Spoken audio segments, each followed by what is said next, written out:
You see, in business, dreaming is serious business. It's the driving force for transformation. Without vision, companies fail. And without your personal dreams, goals, hopes, and aspirations, life can become mundane, routine, stagnant. As a matter of fact, it's been medically proven that people with passion and dreams live a longer life and a better quality of life. Dr. Mehmet Oz, you know, the guy who wrote You, the Everything book series, You on a Diet, You Who Want to Live Longer. How many of you know who I'm talking about? So this guy's, he was a heart surgeon at Columbia University, and he told me about something called apoptosis. When your brain believes you've outgrown your usefulness, which we often see when people get laid off, retire, experience an empty nest, or at any age, when you stop dreaming, your brain sends a message to the body that it's no longer needed, and people start to mentally or physically self-destruct. So the question is, what's the cure? What's the antidote for this syndrome? Passion and dreams. We've been hearing a lot about it. But I want you to know that when I announced to my family and friends that I was closing my marketing and media agency in the National Press Building to move to San Francisco to help people make dreams come true, I got a response like this. Marcia, you used to be so credible. Do you have to call it dreaming? Can't you call it goal setting? And although I think goal setting is useful and necessary, there's a very different energy around dreaming. Dream University, my company, is really designed to help you get in touch with your purpose, your passion, your mission, your calling, and then support you in saying no more to what's no longer true for you. No thank you to the stuff that is out of integrity with your heart and soul. Because as you say no more to what's no longer true, you can say now what to what really matters to you. We're blessed that we live in a country and at a time where dreaming is encouraged, and here it's celebrated. You know, listening to the speakers so far today, I actually had to stop and take a moment and appreciate myself for being an entrepreneur. How many of you have been entrepreneurs your whole life? I mean, a couple of people got up here and they could actually count how many times they were entrepreneurs. I don't remember ever not being an entrepreneur. So I don't know how many times other than it's been my life. But not too long ago, I've trained and certified about 1,200 life coaches. We call them dream coaches. My work is being taught in prisons, in battered women's shelters, in the school system. Woohoo! Let's teach the kids to dream, as we heard other speakers talk about. And a while ago, about 2 years ago, Nine West Shoes sent their HR director to San Francisco to become a certified dream coach. And she was a very cool woman. And at the end of the week, she flew back. About a month later, I flew over to China, and I talked in a room about this size. There were 200 people that spoke Portuguese. They were the people that focused on the skins and the hides and the leather of making the shoes. 200 people who spoke Mandarin. They focused on the dyes and the coloring and the assembling of the shoes. And here I was in my best English, delivering this talk about dreaming big and going for what matters to you. So I finally asked, I said, are there any questions? This young girl raised her hand. She's kind of jumping out of her seat. I called her to the front of the room. I gave her a microphone, and her hand was just trembling like a tree. I don't think she'd ever held a microphone.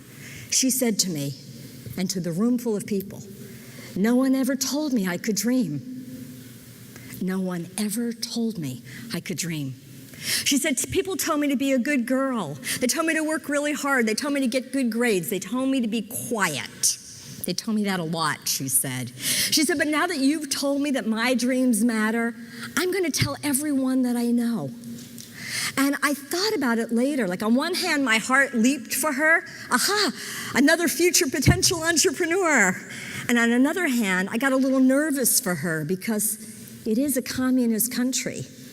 Like, what was the dinner table conversation like that night? Hey, Mom and Dad, I heard this woman from America talking about dreams, and I decided I want one. Well, this young girl was very insightful. Her dream was that when she and her people traveled around the world, she wanted to feel respected. She felt embarrassed that as she went through passport control that she was holding up the line behind her. And she realized that in order to be respected out in the world, she needed to be respected in her own backyard. And when she looked around her neighborhood, there was trash all over the place. And she went on to organize her first ever neighborhood cleanup project. Remember that old bumper sticker, think globally but act locally? She really got it. So I flew home to America, back to my own beloved land, and now I live in Santa Monica. And I looked out at my country, and what did I see? For the most part, I saw a country that had stopped dreaming. I saw people who were afraid to get on an airplane, which at one level was understandable. But I saw people who were afraid to invest $100 in their dream. And I got concerned. And I got sad. And I got angry. And to tell you the truth, I became a woman with a mission. And my mission, we heard this morning about movements, my dream movement works like this. If you're over here in reality and your dream is over there, with one step, you're in action on your dream. With one step, new resources show up. With one step, you have new perspective. With one step, people relate to you differently because you relate to you differently. You're not just thinking about your dream, talking about your dream, or dreaming about your dream. You're doing something about it. But as I dug a little deeper, I realized that part of my calling was not about getting you, us, and the world to take any old step. It was about taking a very specific step. Because around the world, my experience is most people stand with one foot firmly planted in reality and their other foot securely planted in their doubt. And there's collusion between the realist that says you can't and the doubter that says here's why. So our work as dreamers, as leaders, as messengers, as missionaries, as visionaries is to take a very specific step. Step into your dream and slide this foot over, this doubter foot. Use it appropriately. Reality is a very important part of the mix. You have to know where you are in order to design the strategy for where you want to go. But the question is this: what has being realistic cost you? What has being realistic cost you? If you're overly realistic, it can cost you your passion, your dreams, your hopes. It can cost you years off your life. And yet, if we go to the other side as a visionary has a vision or a big dream. A visionary, EO members, you articulate it with clarity so people get it. You express it with passion so people genuinely feel it and feel that you care about it, as we heard so beautiful in Sasha's talk, that you believe in it, that you care about it. And a visionary inspires other people to join them. I had the privilege last week of doing a fundraiser for the Make-A-Wish Foundation. I had the privilege of asking for money for somebody else. And something inside of me changed. I'm a big dreamer, but I've always been a big dreamer. Part of my mission is to redefine how we think about and talk about our dreams. So your dream is not a maybe someday. Your dream is a what is it that matters to you and what is it you're willing to do about it. The first step in the dream process, a lot of people talk about it, it's intention. Intention is when you put a stake in the ground because something matters to you. Intention is the rudder that will steer the course of your life. But without step two, intention is pretty worthless. And step two is integrity. And I'm going to tell you that intention and integrity together form the core building block for manifestation. Most of us say we want one thing and we do another. We say we're committed to a dream and then we do nothing about it, and nothing activates the voice of the doubter in you that says you can't and here's why, than saying you're going to do something and not doing anything about it. And how we speak about our dreams is everything. Because for years we would say at Dream University, our mission is to help millions of people achieve their dreams. When I put a stake in the ground and I said, in 2012, we're going to help 1 million dreams come true, my life changed. The caliber of people that are coming forward, the extraordinary level of partnerships. It's easier at a certain level, and I know you are wired this way, it's easier to dream the bigger dream. But then you have to put yourself in right relationship with it. Nothing causes more suffering than saying you're going to do one thing and doing another. Really, it's about living like this, in intention, in integrity with your intentions. And there's a principle, instead of a fancy PowerPoint, I'm a low-tech, high-touch girl. So if you're working on a big dream and you think that your dream would be worthy of Dream University putting its millions of dollars and millions of people behind you, please see me. I'll be here today, tonight. I'm leading a workshop tomorrow. I'm looking for visionaries. How many of you would say that you have a dream that could potentially impact and transform the world? Show of hands. Okay, well, I invite you. My specific request is, if you resonate with me and my message and think that I can be in support of what you're doing, I know a lot of people, and my heart is in supporting you and other people making their dreams come true. That's what we're up to. That's what we're about. So with my rubber band, I'll just show you, there's a principle in nature called structural tension that basically says tension seeks resolution. And tension will always resolve itself in whichever direction there's a greater pull. So if you imagine the top of the rubber band is your dream, whatever your vision or dream is that you're committed to, for yourself, for your family, for your business, for the world. And down here is reality, where you are in relationship to the dream.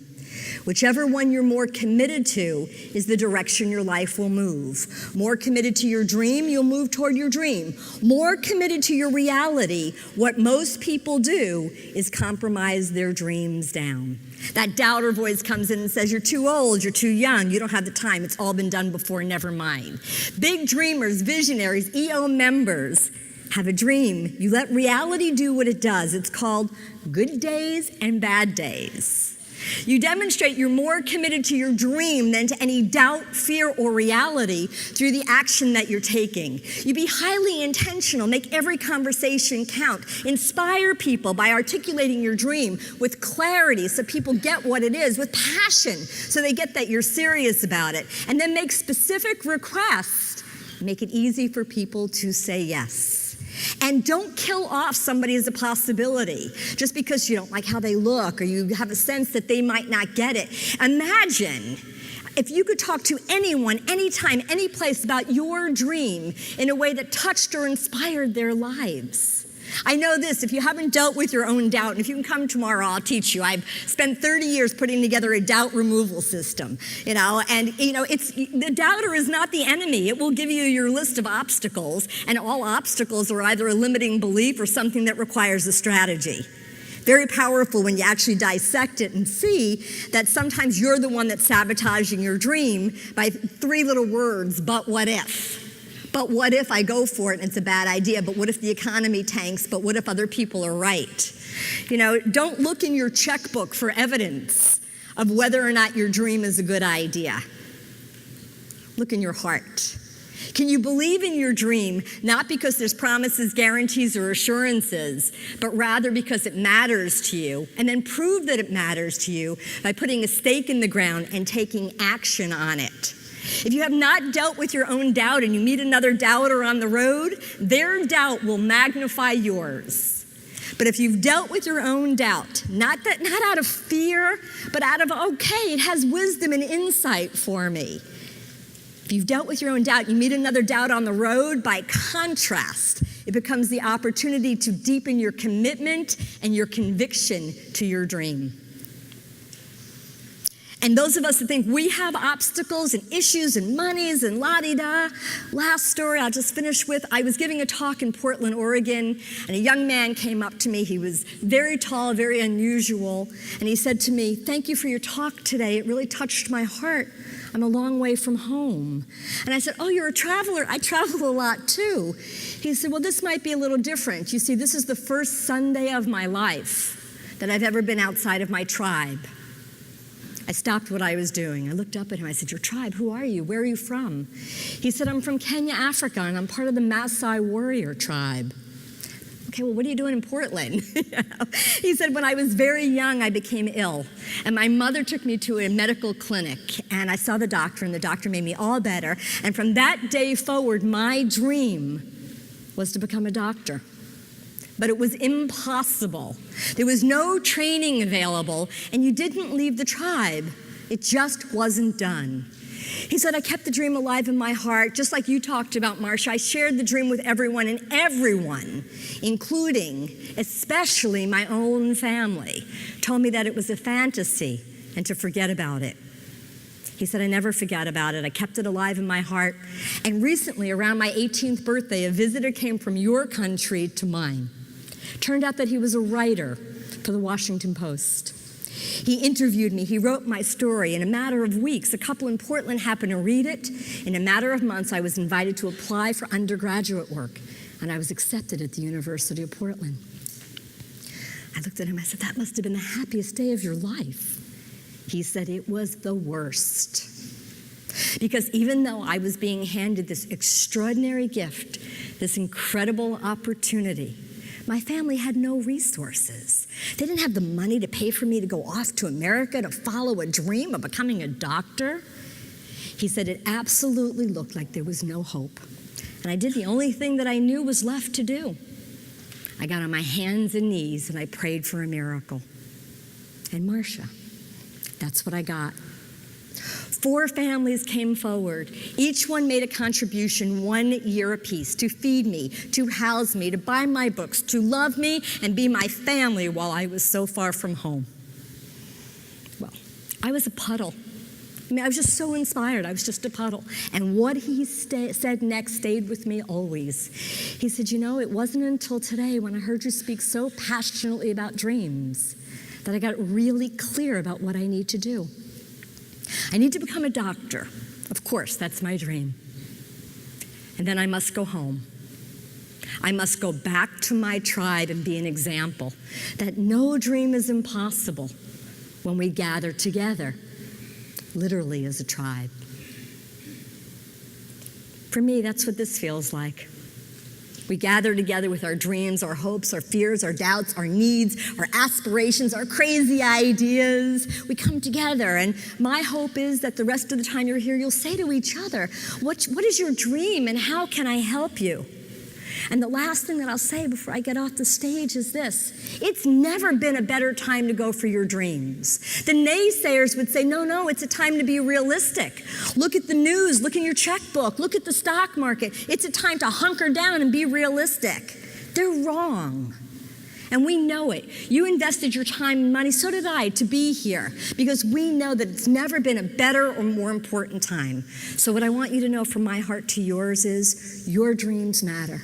And your courage to stand up as a big dreamer and a visionary will impact the lives of the people around the dinner table, the board table, and around the world. Thank you for being an entrepreneur. God bless you. Thank you.